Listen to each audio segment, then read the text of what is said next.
দাসনগর ঐক্য সম্মেলন চলে আসবেন। দাসনগর ঐক্য সম্মেলন,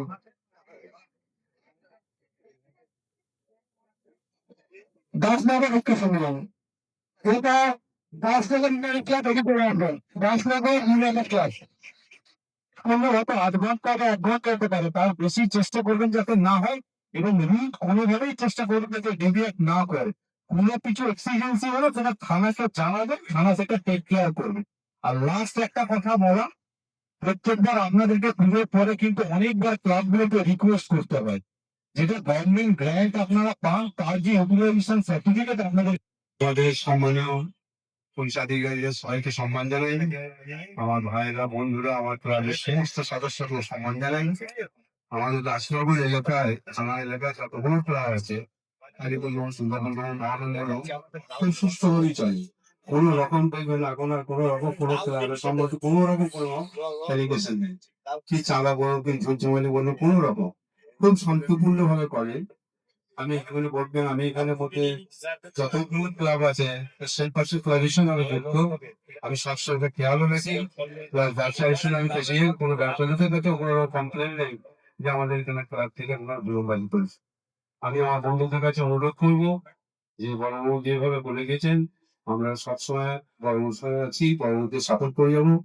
তারপর আমাদের সম্মান আছেন, সাধিকাররা আছেন, এবং বন্ধু লোক আছে থাকুন, যেহেতু আমাদের আগামী রবিবার মহালয়া দিয়ে আমাদের ভোগে শুরু মা আসছে, আমরা পশ্চিমবাংলার বাসী, আমরা প্রতিটি অনুষ্ঠান সর্বধর্মের অনুষ্ঠান আমরা করে আছি। কিছুদিন আগে বাবু দিবস গেল, তার আগে ঈদ মহরম, প্রত্যেকটাই অনুষ্ঠানে যেমন থানার সঙ্গে এখানে এর আগে আমরা পূর্বে দেখিনি যে প্রত্যেকটা থানার সঙ্গে হতো, তবে এই একটা বিশাল ভাবে প্রত্যেকটা অনুষ্ঠানে নতুন থানায় বসে দিনের পর দিন যেন একটা এর একটা উজ্জ্বল নক্ষত্র আমরা দেখতে পাচ্ছি। এটা ভালোভাবে চলুক, আর যা যা গায়ক আছে সকলে মিলে চলবে বলে আমি আমার পক্ষ থেকে সকলকে আমার শুভেচ্ছা, অভিনন্দন এবং ভালোবাসা জানিয়ে আমার বক্তব্য শেষ করছি। নমস্কার। আমাদের একটা আপনার নামটা বলবেন? আমার নাম চন্দন অধিকারী। আমাদের দুর্গা মন্দিরে পুজো হয়, আমাদের দুর্গা মন্দিরের পাশে একটা কালভার্ট ভেঙে গেছে, এইটা একটু আপনারা ঠিক করে দেবার ব্যবস্থা করবেন। একটা কালভার্ট ভেঙে গেছে, রাস্তার উপরে বড় কালভার্ট ভেঙে গেছে, ওটা একটু ব্যবস্থা করবেন। এই তো ধন্যবাদ। আচ্ছা পিছনে সৌরভত্র কি বলবেন? একজন কেউ আছে শিয়ালদাঙ্গা, শিয়ালদাঙ্গা দাঁড়ায় সম্মান ভালো আছেন, তাহলে ভাই এখানে সমস্যা বলুন।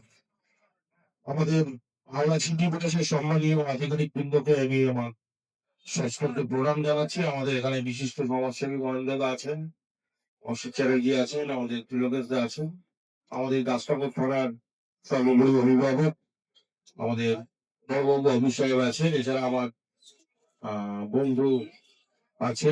আমি আমার একটাই আপনাদের কাছে অনুরোধ যে আমি বেলগাছি অভিযাত্রী সংঘের প্রতিনিধিত্ব করছি, আমার নাম সৌমিত্র মুখার্জি। আমরা আমাদের ঠাকুর একাদশীর দিন আমরা বিজয় দশমী করি আর কি, মানে ভাসান করি। সেখানে আমরা শালকিয়া ছাতুবাবুর ঘাটে আমরা ভাসান করি। আগে বাধাঘাটে করতাম, কিন্তু বাধাঘাটের বিভিন্ন অপব্যবস্থার জন্য ঠাকুর নামাতে অসুবিধে হয়, সে কারণে করতে হয়। সবচেয়ে যেটা সমস্যা হয়, এখন আমরা সমস্যার সম্মুখীন হই, কোন রকম কর্পোরেশন বা অন্য কোনো জায়গা থেকে মুটিয়া থাকে না। মুটিয়াটা না থাকার জন্য একটা মানে 9টা বেজে গেলেই আর থাকে না। এবার ভাসানের দিন কি হয়, বিভিন্ন জায়গাতেই আমরা এটা বুঝি, যতই আমরা বলি তাড়াতাড়ি করবো। আমাদেরও যখন আজকে 10 বছর আগে আমরা ওটা বলতাম বড়দের দাঁড়ান নাচগান করি, সেইভাবে এখন আগের পরের জেনারেশন আমাদের সেটাই বলে। এটা করতে করতে মোটামুটি 9টা সাড়ে 9টা বেজেই যায়। তারপরে যখন আমরা ওখানে পৌঁছাই, একে তো ভিড় থাকে প্রচন্ড, দ্বিতীয় কথা হয়ে যায় যে আপনার ওখানে কোন রকম ভাষণ দেওয়ার জন্য কোন রকম কর্পোরেশন থেকে কোনো মুখিয়া থাকে। এই ব্যাপারটা একটুখানি আমি বলবো যে আমাদের যারা প্রশাসনিক কর্তা ব্যক্তিরা আছেন বা আমাদের ত্রিলোকেশ আছেন, প্রাক্তন পৌরপিতা। কত ক্লাবকে আজকে দেওয়া হয়েছে? আজকে দাসনগর থানা প্রতি বছরের মতো আজকে দাসনগর থানা, উনি আমাদের ভারপ্রাপ্ত আধিকারিক আমাদের আবু হাসান সাহেবের উপস্থিতিতে এবং সর্বোপরি ডিসি সেন্ট্রাল সাহেব, এডিসিপি সাহেব, ডিসিপি সাহেব এবং আরো অন্যান্য দমকল, ফায়ার ব্রিগেড, আমাদের সিএসসি এবং আরো অন্যান্য প্রশাসনিক এবং সমস্ত ক্লাব, বিশেষ করে আজকে ৭০টি ক্লাবকে আমাদের আজকে এখান থেকে চেক তাদেরকে তুলে দিলেন আমাদের প্রশাসনের ব্যক্তি।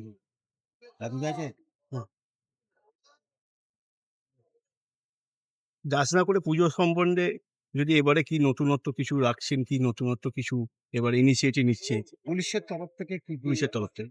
মোটামুটি যেটুকু আমরা দেখলাম যে স্বাভাবিকভাবেই যারা পুলিশ প্রশাসনের ব্যক্তিত্বরা উপস্থিত ছিলেন, তাদের যে সমস্ত গাইডলাইন আছে সরকারের এবং প্রশাসনের, আমাদের সকলের উপস্থিতিতে সেটা তারা সুন্দরভাবে সুচারুরূপে প্রত্যেকটি পুলিশ ব্যক্তিত্ব যারা ছিলেন সিটি কমিশনারেটে, তারা প্রত্যেকটি ক্লাব সংগঠনকে তারা তাদের পুঙ্খানুপুঙ্খ রূপে কিভাবে করতে হবে, কিভাবে সুষ্ঠুভাবে সবাইকে নিয়ে দর্শনার্থীদের যাতে কোনো সমস্যা না হয়, পুলিশ ক্যাম্প থেকে শুরু করে এবং তারপরে ফায়ার ব্রিগেডে এবং সিএসসি কিভাবে লাইটগুলো মেনটেন করবে, ট্রাফিকে যারা ছিলেন কিভাবে সুচারুরূপে যাতে যানবাহন ঠিক মতন কন্ট্রোল হয় এবং প্রবীণ নাগরিক এবং সব ধর্ম সমন্বয়ে সুষ্ঠুভাবে যাতে জিনিসগুলো পরিচালিত হয়।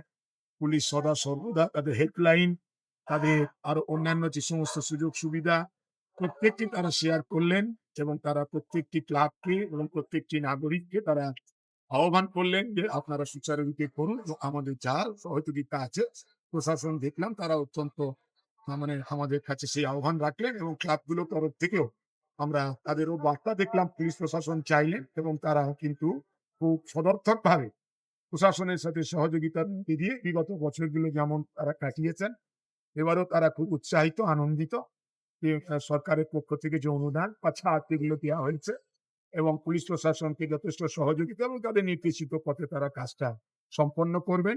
এই মিলনের মধ্যে দিয়ে আজকে সুন্দর একটি পরিবেশের মধ্যে দিয়ে এই আলাপ আলোচনার মধ্যে দিয়ে আজকের এই আলাপ আলোচনা শেষ। মুখ্যমন্ত্রী মমতা বন্দ্যোপাধ্যায় কয়েক বছর ধরেও বলেছে যে তৃণমূল কর্মীরা বিভিন্ন প্যান্ডেলেও থাকবে উপস্থিত এবং যাতে প্রশাসনের পাশাপাশি তারাও সাধারণ মানুষের যাতে কোনো সমস্যা না হয় সেদিকটাও খেয়াল রাখতে বলুন। কি বলবেন? একবার বলুন। মুখ্যমন্ত্রী মমতা ব্যানার্জি ঘোষণা করেছিলেন এর আগে যে তৃণমূল কর্মীরাও কিছু ক্যাম্প করে যাতে সাধারণ মানুষের যাতে কোনো অসুবিধা না হয় সেটাও দেখবে আর কি। দেখুন সেটা তো অন্য ব্যাপার। তিনি সেটা আহ্বান করেছেন। সেটা দলগতভাবে সেটা দলের ব্যাপারে যে যেটা আসবে সেটা হবে। কিন্তু আজকে তো সম্পূর্ণ প্রশাসনিক ব্যাপার। প্রশাসন প্লাস স্বাভাবিক এটা তো দলীয় মানুষের স্তরে যাতে সুবিধা প্রত্যেকেরই হয়। অধিকার আছে করার, তারা সহযোগিতা করেন। স্বাভাবিকভাবে আমাদেরও সেটা দলীয় স্তরে যেটা মুখ্যমন্ত্রী বলেছেন সেটা দলীয় স্তরে হবে। কিন্তু আজকে প্রশাসনিক স্তরে যে সমস্ত বিষয়গুলো ছিল সেগুলো অত্যন্ত সেইভাবে হয়েছে। আর পুলিশ আরেকটি কথা পুলিশ প্রশাসন খুব ভালো বলেছেন। প্রত্যেকটি ক্লাবকে আহ্বান করেছেন যেন তারা তাদের যারা ভলান্টিয়ার আছে তারা যেমন বিকেল থেকে থাকবে রাত্রিরেও যেন তারা সুচারুভাবে থাকেন তাদের সাথে যোগাযোগের মাধ্যমে যাতে কোনো রকম কোনো অসুবিধা না হয়। অর্থাৎ পুলিশ পাবলিক রিলেশনশিপ সর্বক্ষেত্রে যেন সুচারুরূপে সম্পন্ন হয়, এটা কিন্তু তারা বারবার উল্লেখ করেছে।